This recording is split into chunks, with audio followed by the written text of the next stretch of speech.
Harper Audio presents The Secret History, written and read by Donna Tartt.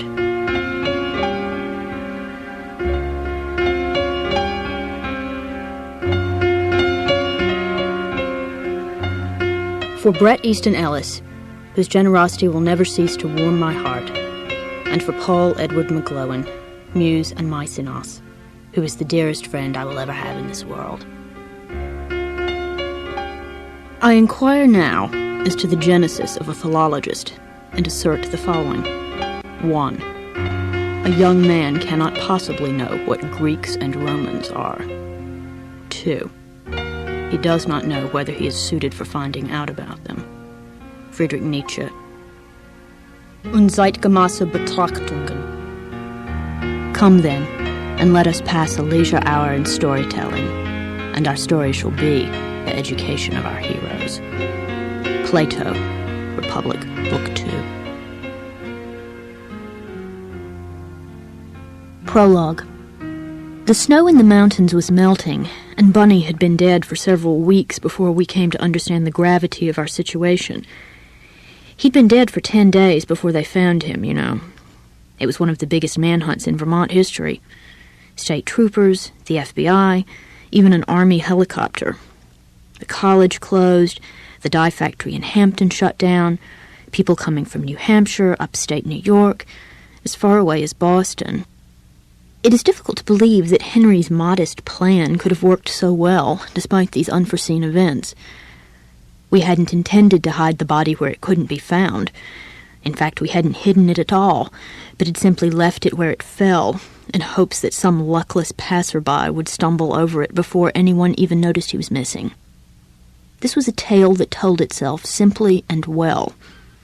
The loose rocks, the body at the bottom of the ravine with a break in the neck, and the muddy skid marks of dug-in heels pointing the way down.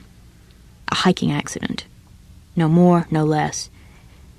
And it might have been left at that, at quiet tears and a small funeral, had it not been for the snow that fell that night. It covered him without a trace, and 10 days later, when the thaw finally came, the state troopers and the FBI and the searchers from town all saw that they had been walking back and forth over his body until the snow above it was packed down like ice. It is difficult to believe that such an uproar took place over an act for which I was partially responsible. Even more difficult to believe I could have walked through it. The cameras, the uniforms, the black crowd sprinkled over Mount Cataract like ants in a sugar bowl, without incurring a blink of suspicion. But walking through it all was one thing. Walking away, unfortunately, has proved to be quite another, and though I once thought I had left that ravine forever on an April afternoon long ago, now I am not so sure. Now the searchers have departed, and life has grown quiet around me. I've come to realize that while for years I might have imagined myself to be somewhere else, in reality I've been there all the time, up at the top by the muddy wheel ruts in the new grass, where the sky is dark over the shivering apple blossoms, and the first chill of the snow that will fall that night is already in the air. "What are you doing up here?" said Bunny, surprised, when he found the 4 of us waiting for him. "Why, looking for new ferns," said Henry.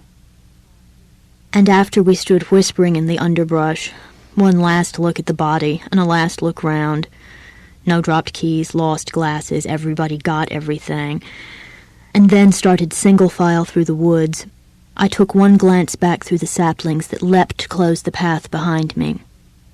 Though I remember the walk back, and the first lonely flakes of snow that came drifting through the pines, remember piling gratefully into the car and starting down the road like a family on vacation, with Henry driving clench-jawed through the potholes and the rest of us leaning over the seats and talking like children, though I remember only too well the long, terrible night that lay ahead and the long, terrible days and nights that followed, I have only to glance over my shoulder for all those years to drop away, and I see it behind me again, the ravine, rising all green and black through the saplings, a picture that will never leave me.